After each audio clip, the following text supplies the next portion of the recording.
a legendary nurse who revolutionized medicine. Without doubt, thousands of lives were saved. A woman with a way with words.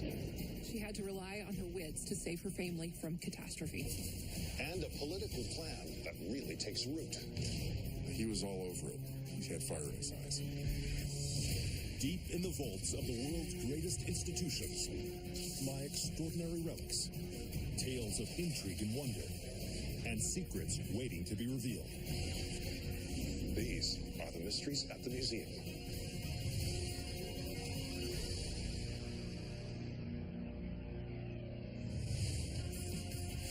Chicago, Illinois. In 1871, the Great Fire swept through this city, leveling nearly 18,000 buildings. Over 3 million books were also destroyed in the blaze, prompting a flood of donations that allowed Chicago to create its first free public library. Today, the city's long literary tradition is upheld at the Newberry Library. Its vast archive includes a 15th century Middle English manuscript, a 1482 Ptolemy Atlas, and an early edition of John Milton's Paradise Lost. But among these scholarly treasures is a rather cryptic piece of paper. It is 17 inches wide by 14 inches high. It is yellowed with age and tattered at the edges, and covered with letters, numbers, and other symbols. As curator Will Hansen attests, this enigmatic item tells a revolutionary tale of deception, conspiracy, and treason. This document helped to expose one of the greatest scandals in early American history. What role did this mysterious message play in a rebellious plot by one of America's most villainous politicians? 1804, Washington, D.C. Vice President Aaron Burr's political career appears to be over. After mortally wounding political rival Alexander Hamilton in a duel, Burr has been dropped from President Jefferson's re-election ticket. After the duel, Burr's character was tarnished in the public eye. It was clear that his political ambitions in this country were not going to be fulfilled. Yet Burr remains hungry for power. He wanted to be president of the United States, but his ambition even went beyond that. He may have wanted to be a king or an emperor of a country if that was a possibility. So the wily politician hatches a secret plan. The United States has just acquired an 828,000 square mile territory from the French in a deal called the Louisiana Purchase. But the region is unstable. Many of its residents are opposed to American rule. There were rumors about areas that were trying to break away from the United States. For Burr, this rebellious spirit presents an opportunity. He had the idea that he might claim areas in Louisiana and mount a small armed force and create a new country ruled by him. A nation under his reign would give him the power he craves. In order to pull off this daring coup, Burr needs a partner. So he enlists the aid of his friend and ally, James Wilkinson. Wilkinson is the commanding general of the U.S. Army and also the governor of northern Louisiana. Wilkinson was perfectly placed to help Burr with this plan. He would have access to any area of the territory because of his position. Wilkinson is a staunch critic of Jefferson, so he agrees to be a co-conspirator in Burr's mutiny, despite the serious risk. If this move's found out, they would be tried for treason and hanged for this. In 1805, Aaron Burr travels west to recruit an army. Burr was always seen as a very charming, charismatic, persuasive man. He put those characteristics to good use in trying to recruit potential members of this armed force. As he crisscrosses the territory, the conniving politician keeps Wilkinson informed of how many men he's enlisted. The two correspond using a secret code of symbols and signs. Burr and Wilkinson decided to protect their plan by writing in a code that they designed and only the two of them had access to. It seems that everything is set for Burr to mount his great offensive and take Louisiana as his own. In his letters to Wilkinson, Burr was very optimistic. He says a number of times that everything is going our way. But Burr soon receives an unwelcome surprise. December 1806, New Orleans.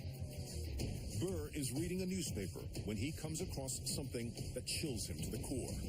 Burr saw the text of a decoded letter that he had sent to Wilkinson. Alongside this deciphered message is an urgent mandate from President Jefferson calling for the immediate arrest of Aaron Burr. Burr decided to flee through the swamps and forests of Louisiana Territory. But just 2 months later, he is arrested. He was transported to Virginia, where he would be tried for treason. It was expected that he would be convicted and hanged.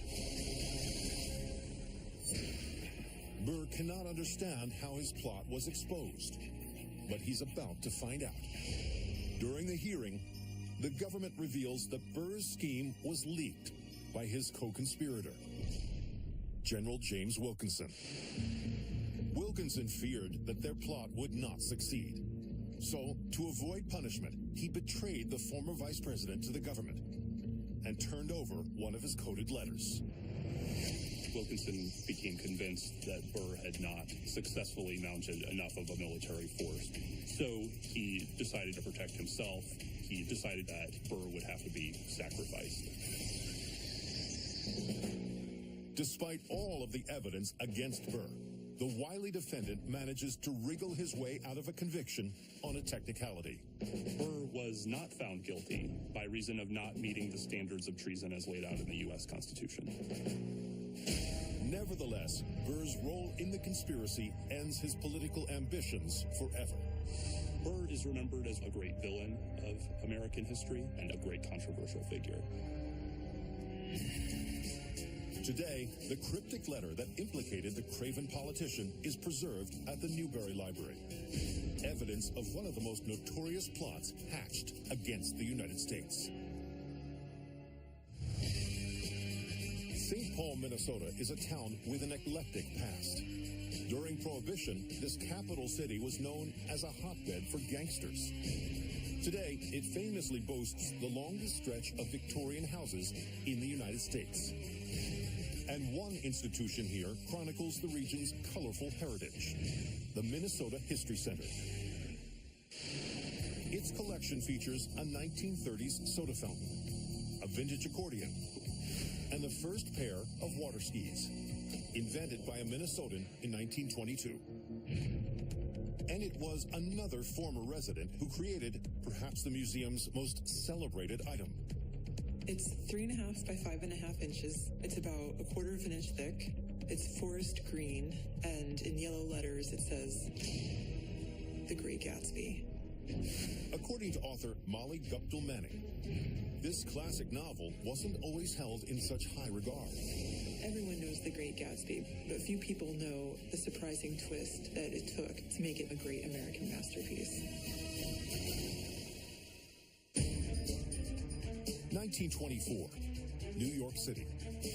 27-year-old Francis Scott Fitzgerald is one of America's most promising young writers. His first book, This Side of Paradise, was an instant hit. This Side of Paradise was very well received, and it really put F. Scott Fitzgerald on the map. But for Fitzgerald, his debut success is not enough. The ambitious author wants to be one of the greats. F. Scott Fitzgerald was motivated to be remembered. He wanted to do something big with his life. The writer has been slaving away on what he believes will be his masterwork. Called The Great Gatsby, the novel tells a cautionary tale of adultery and excess during America's Jazz Age. Fitzgerald thought that The Great Gatsby was going to be extraordinary. He thought that critics would love this book. Gatsby hits the shelves in 1925, but the response is far from what Fitzgerald had hoped. The market is awash with books that are set in the Jazz Age, and critics dismiss Fitzgerald's story as merely another nostalgic period piece, and hardly a worthy successor to his previous hit. There had been so many books that were about the Roaring Twenties that it didn't feel new to them. One headline read that it was a dud. Another critic said that it was inferior work. With such damning reviews, sales of the novel are dismal. And just 1 year after its release, Gatsby is considered a flop. Fitzgerald felt like a failure, and he just couldn't quite understand what had gone wrong. Over the next 2 decades, The Great Gatsby fades into obscurity. And in 1940, F. Scott Fitzgerald dies of a heart attack at just 44 years old. Fitzgerald's obituary basically said that he was a promising writer who never reached his full potential. So how does The Great Gatsby later become known as a literary classic?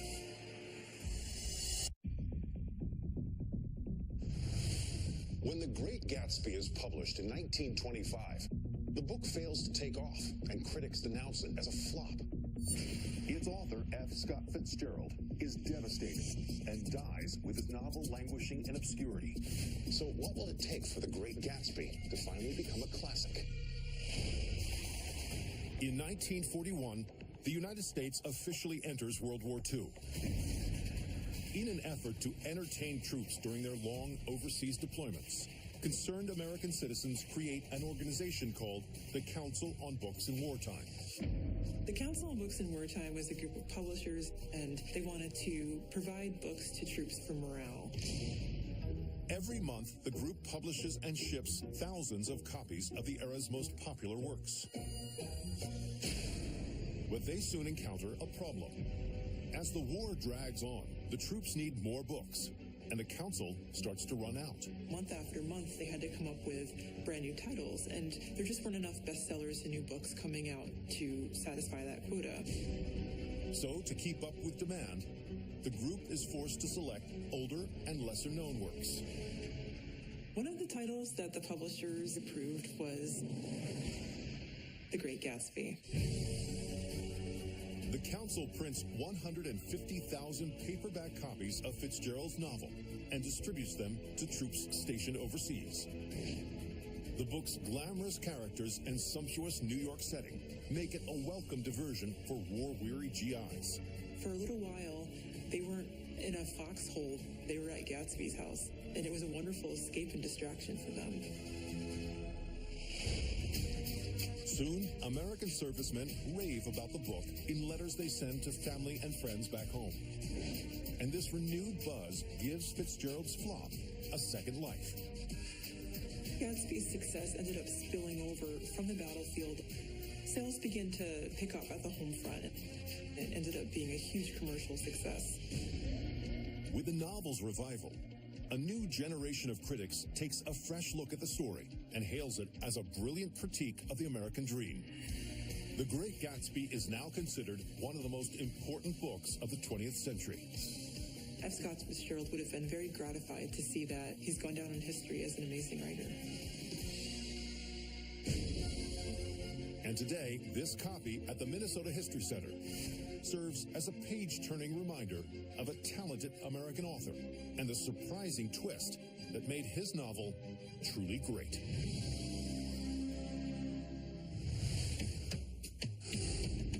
London, England. This city's streets are filled with memorials honoring its illustrious past citizens, including Charles Darwin, Winston Churchill, and Queen Victoria.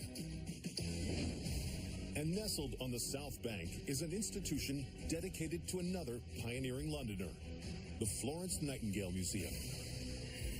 Its collection features some of the tools of the legendary nurse's trade, including her uniform and medicine chest. But there's one item here that is perhaps the most iconic of them all. It stands about 12 inches tall. It's got a brass cylinder at the bottom with a swirl of metal and then white waxed linen that holds the whole structure together. According to museum director Natasha McEnroe, this artifact helped change millions of lives around the globe. This lamp played a part in a revolution of an entire profession. A October 1854, the Crimean Peninsula. This region of Eastern Europe is in the midst of an epic war. The Crimean War took place on what's now Ukraine, and it was a battle between Britain, France, and Turkey against Russia. The fighting was extremely bloody, and there were large numbers of casualties. Newspapers in London offer daily updates from the front lines. But it's not just the death toll that horrifies readers. Reports emerge that medical care for injured soldiers is sorely lacking. According to the articles, British military hospitals are overwhelmed by the influx of patients. A lot of the men were dying not in battle, but actually in the British hospital where they should have been safe and cared for. But there's one person who thinks she can help. A nurse from London named Florence Nightingale. Born into an affluent family, the 34-year-old woman has given up a life of privilege to care for the sick. She cared about her fellow man in the broadest sense. The Crimean crisis represents a chance for Nightingale to save thousands of lives. And so she wastes no time in volunteering her services to War Department officials. Florence was a really determined young woman, and she desperately wanted to help the soldiers and to deliver change on a large scale. Nightingale heads into the war zone, and on November 4th, she arrives at Istanbul's Scutari Hospital. But when the young nurse steps into the building, she finds things are even worse than she had imagined. The hospital is crammed with more than 18,000 men who are living in abject squalor. The conditions were really terrible. There were no beds, no clean sheets, not even any bandages. There was a massive problem of rats, cockroaches, lice. Perhaps worst of all of the latrines were backed up, so it was like living in a huge open toilet. What's more, the staff is so disorganized that they're barely able to tend to the patient's most basic needs. The men were dying of cholera, of typhoid, they were dying of exposure and horrific fevers. The problem seems insurmountable. Her previous experience would have in no way prepared her for these terrible conditions. This was a really scary situation. Will the young nurse be able to turn things around and save the soldiers?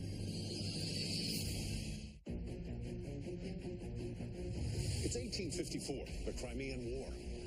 British nurse Florence Nightingale arrives at a military hospital to find that conditions are more appalling than she could possibly have imagined. So what can Florence do to save the wounded soldiers? First, Nightingale sets about organizing the staff. Florence went through this hospital like a tornado to try and restore some order to the system. Working with a group of other nurses, she sets up a laundry so that each patient has clean shirts and sheets. She makes sure that the men's bandages are changed regularly. She also spends her days disinfecting the hospital, arranging for sewage drainage, and improving ventilation. The changes that Florence implemented were basic hygiene. She completely reorganized everything until it was running the way that she wanted things to be run, with utmost efficiency. To light her way through the gloomy hospital, she carries this lamp, the very one on display at London's Florence Nightingale Museum. And that's how she got her nickname, the Lady with the Lamp. Nightingale's initiatives produce astonishing results. This was really groundbreaking and made a huge difference to the soldiers. Within 2 months, the hospital's death rate falls by 2/3. Thousands of lives were saved. Her work paves the way for nursing to develop into the respected profession it is today. And her teachings become the cornerstone of the curriculum for these caregivers across the world. The legacy that Florence left is global in scale. Her work completely revolutionized the profession of nursing.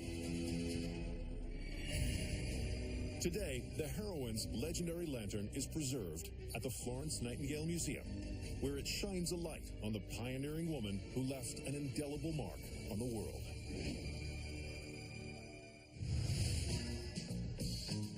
When it was named the state's capital back in 1847, Lansing, Michigan had fewer than 20 residents. Since then, the city has flourished into a thriving university town. And near its center is an institution that traces the region's evolution, the Michigan Historical Museum. Its elaborate displays include a walk-through copper mine, a mid-20th century kitchen, and a recreation of the 1957 Detroit Auto Show. But stored in the archives, away from these oversized exhibits, is a small, odd-looking object. It's 5 inches long and about 2 inches wide at the base. It's made of light blue glass, and it's completely misshapen. It looks like a potato. According to author Bill Loomis, this peculiar item celebrates an incredible idea that helped thousands in their darkest hour. It was an innovative solution to save the city. What unusual humanitarian campaign does this bottle commemorate? 1893, Detroit, Michigan. Like most of the nation, this city is in the throes of a crippling financial depression. The town's large immigrant community has been hit especially hard. Most lack the experience to land what few jobs there are in the factories. As a result, half the city's immigrants are unemployed. Many of the people that were coming over at that time were peasants. They didn't speak English. They had no skills. These were people who were absolutely desperate. With so many people on the brink of starvation, the despondent situation even sparks violence. People were starving, and there were mobs on the street, groups that would attack each other for jobs. Something had to be done. But one man believes he can make things better. The city's mayor, Hazen S. Pingree. The son of a poor farmer, the politician is passionate about helping those in need. He was really a progressive, and if he felt something was wrong, he was all over it. He had fire in his eyes. Pingree realizes that the city is dotted with hundreds of acres of vacant land, and he comes up with a novel idea. The empty plots could be handed over to the poor for farming. Pingree thought we could be using this land for gardens or for planting food. The immigrants know how to farm, so here's a great opportunity to get them food without giving them handouts. Pingree's idea comes to be known as the Potato Patch Plan. This is an idea that had never been tried, but he really believed that this was the answer to the problem. Although the land is free for anyone to use, farming it will cost money. To cultivate the soil, the poor will need shovels, seeds, and other supplies. So Pingree sets out to gather donations from the city's wealthiest citizens. But he soon finds they don't share his vision. His proposal is met with opposition and scorn. This was something totally new, and there was a lot of resistance. The rich think the unemployed are too lazy to grow their own food. They didn't believe the immigrants would be capable of doing this. Pingree is mocked by the press. The newspapers made great fun of Pingree. He was chastised for even trying to do this. Pingree is desperate to try his idea, but no one seems willing to give him a chance. This was a real problem, but he pretty much covered everybody that had any money at all and received nothing. So has Pingree's Potato Patch Plan gone fallow? It's 1894, Detroit, Michigan. Mayor Hazen Pingree wants to transform the city's vacant land into farms to feed the unemployed. But when he asks the community to fund the program, he is mocked and the idea is dismissed. So will the politician's plan ever take root? Pingree refuses to give in to the naysayers. To fund his project, he gives up his own prized horse, one of his most cherished possessions. He decided to sell that horse to raise the money. Pingree was a very strong-headed man, and he was not going to back down. He knew it was up to him to help these people. selling the animal, the mayor is able to raise most of the money needed to launch the plan. He finally had enough money to get their gardens going. In the spring of 1894, Pingree orders a large supply of farming tools and seeds. The items are then distributed to the immigrant community, along with nearly 1,000 half-acre plots. More than 3,000 families showed up, eager to farm a Pingree garden patch. Over the course of several weeks, the men and women plow and sow the first urban gardens in the country. They produced 65,000 bushels of potatoes. They also farmed turnips, lettuce, carrots, just about everything you can imagine. It was well beyond their wildest predictions. As word of its success spreads, other cities adopt similar plans to feed their poor. It was tried in New York and in Boston, in Chicago, and all across the country. Pingree became an instant national celebrity and became known as the Potato Patch King. He also becomes governor, and in his later political campaigns, Hazen Pingree supporters are given promotional potato-shaped flasks, like this one at the Michigan Historical Museum. Today, it serves as a tribute to the persistent politician and his unconventional plan that finally took root.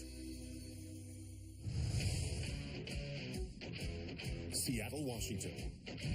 From the Space Needle to the monorail, this city is renowned as a bastion of scientific development and innovation. And celebrating the advancements of one of its most important inventions is the Northwest Kidney Center's Dialysis Museum.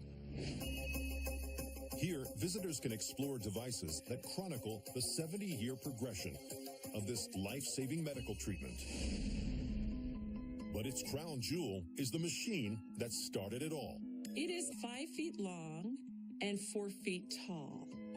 It has a round cylindrical drum, and it has 2 green lights and various tubes and gauges. According to the center's CEO, Joyce F. Jackson, few realize that the story behind this pioneering device is one fraught with danger. This is about a doctor who never gave up. The people he was treating desperately needed him to save their lives. What incredible tale lies behind the creation of the first dialysis machine? 1938, Groningen, Holland. Medical school graduate Willem Kalf has just begun his residency at a local hospital. The 28-year-old physician is eager to make a difference. Kalf was a good doctor who cared deeply for his patients. He tried very hard to find ways to treat them and help them. But Kalf soon discovers that he can't help everyone. One of his first patients is suffering from a harrowing condition: kidney failure. The kidneys play a vital role in the body, filtering toxins from the blood. But when disease or trauma cripples the organs, poisonous waste is left to accumulate, often with grave consequences. The toxins build up in your body to the point where they eventually stop your heart. Kidney failure diagnosis means certain death. Kalf watches helplessly for 4 days until the patient passes away. The event has a profound effect on the young doctor. He wonders if it might be possible to create a machine that replicates the kidney's basic functions. Kalf was deeply troubled by the experience, so he really was motivated to find a way to keep people alive, even with kidney failure. Inspired by his idea, Kalf sets about designing the world's first artificial kidney. He drafts a schematic of a mechanical device that draws the blood out of a patient, filters it, and pumps it back into the body. The toxins would be strained out, and the healthy part of the blood could be returned to the body. The doctor is ecstatic about his idea's potential, and with the hospital's resources at his disposal, he begins to collect the materials for a prototype. He was really encouraged that this could help many hundreds and thousands of people who had kidney failure. But then, disaster strikes. In May of 1940, Nazi forces invade the Netherlands and occupy the country. Within weeks, they seize control of Kalf's hospital. But rather than work with the Nazis, the doctor flees and is forced to abandon his project. He was very worried about German occupation, so he had to get out fast. So is this the end for Kolff's life-saving machine? It's the 1940s. Dr. William Kolff is on the verge of a medical breakthrough. He's just designed a device that will help treat kidney failure by removing toxins from the blood. Yet when the Nazis invade the Netherlands, he has no choice but to flee and abandon the project. So what will become of Kolff's life-saving quest? Kolff flees to the small Dutch town of Kampen. In this remote community, procuring the parts for his artificial kidney seems impossible. They didn't have industrial supplies in this small town. It was a time of war, and there was a lot of rationing of materials. It seems that Kolff's quest to create an artificial kidney is at an end. But the young doctor isn't ready to give up yet. He sets out to build the machine not out of medical supplies from a hospital, but instead from everyday objects. Its frame was made of aluminum that came from a downed German bomber. We had to make do with what he could find. But his resourcefulness doesn't end there. His machine still lacks its most important component, a filter. For the machine's most important component, he turns to an unlikely source, the local butcher shop. Sausage casings are made of cellophane, a slightly permeable membrane. It's the perfect material to filter out impurities in the blood. Cellophane is strong and transparent, and the pores would be big enough for the toxins to go through it, but not in the other components of blood.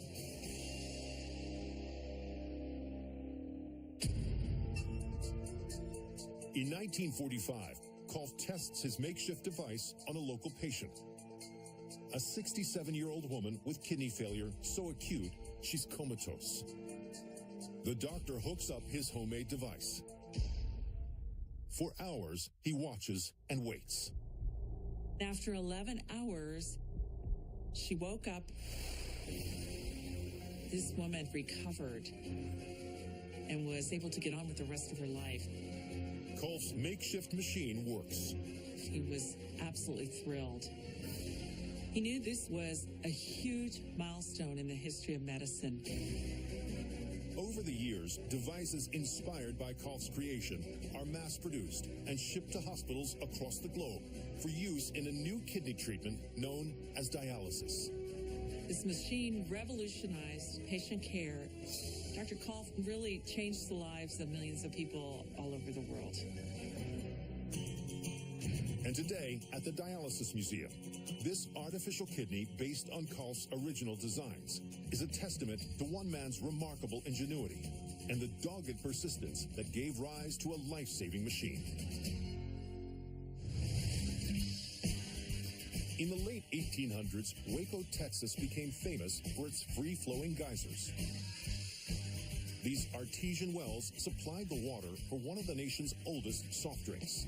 And the history of this famous soda is celebrated here at the Dr. Pepper Museum.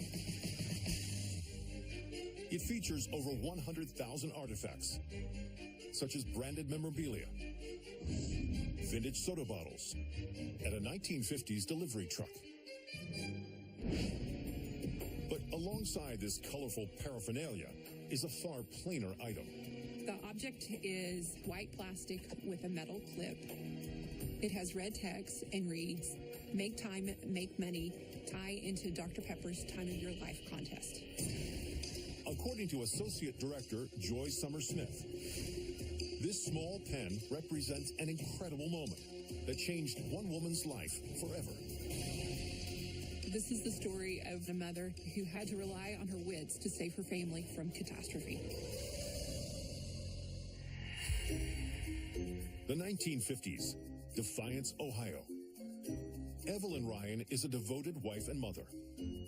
Once a successful newspaper columnist, she is now committed to raising her 10 children. Evelyn really cared for her children, and she wanted to make sure that she could meet their needs and help them make their way in the world. But Evelyn is struggling. Her husband, a technician at a local shop, struggles with alcoholism and frequently drinks away his paycheck.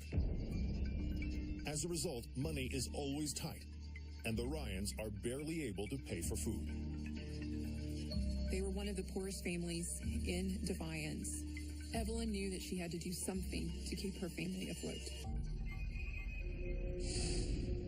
Then, one day, the devoted mother homes in on a craze that's sweeping the nation. Writing contests.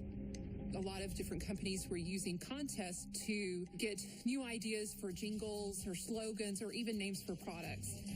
Evelyn realizes she might have the skills to win some extra cash. She had been working for the local newspaper before she got married. And the contest required people to be witty and clever. And so these were traits that Evelyn had. The determined mother enters every contest she can. She suggests catchphrases for shaving cream ads, soap slogans, and even spinach jingles. And before long, the prizes start rolling in. She won a pack of gum. She won $1. She won $10. Evelyn was writing all the time. She lived with a pencil behind her ear and a notebook in her hand. Her winnings help Evelyn pay for groceries and the occasional treat for her kids. These prizes made a big difference. With her winnings, she was really able to keep her family afloat. But then, in 1965, Evelyn receives a call from a representative at her bank. She discovers that her husband has taken out a mortgage on their house without her knowledge. Evelyn learned that they had 30 days to pay back $4,000 or they would face eviction. What's more, when she confronts her husband, he admits that he's spent all the money from the mortgage on liquor, and there's nothing left to pay off the debt. Evelyn is on the brink of losing everything. She was not going to have a home for herself and her family. But there may be a glimmer of hope. Soft drink maker Dr. Pepper's The Time of Your Life Challenge. The national competition offers lavish prizes, a European vacation, a new car, and a large sum of cash. The cash prize was nearly $4,000. It was just what she needed to save her house. For the contest, participants have to complete a Dr. Pepper limerick. The poem reads, "The time of your life you can win. With Dr. Pepper, the flavor that's in. It's distinctive and bright. It's lively and light." Contestants must then write the final line. And Evelyn thinks she's got the perfect ending. She finished the limerick with, "There's no time like now to begin." Evelyn is proud of her entry, but in this competition, she's up against hundreds of thousands of submissions. Things were very desperate, and Evelyn's chances of winning were probably slim to none.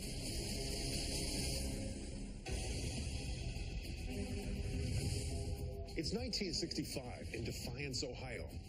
Devoted mother Evelyn Ryan needs to come up with $4,000 to save her family from eviction. But the only way she can secure the cash is through a Dr. Pepper writing contest. So can Evelyn scribble her way out of debt? Evelyn eagerly waits for news about the results. Evelyn was desperate. Her house was on the line. She spent most of the time waiting by the phone, waiting for that call to come in. Then, just 3 days before the family is to be evicted, the phone rings. On the other end is an advertising executive of Dr. Pepper. They told her that she had beat out 250,000 other contestants to win the prize. The miracle Evelyn needed has come true. With her winnings, she saves her house from foreclosure. The timing was excellent for Evelyn and her family. She remains in her home for over 30 years. Evelyn set a great example for her children. She taught them to continue on no matter what hardships they might be facing. Today, this pen advertising a contest that saved Evelyn's home is preserved at the Dr. Pepper Museum, a tribute to the extraordinary woman whose witty words kept her family afloat against overwhelming odds. From the Great Gatsby to a potato patch king, a plotting politician to the lady with the lamp. I'm Don Wildman, and these are the mysteries at the museum.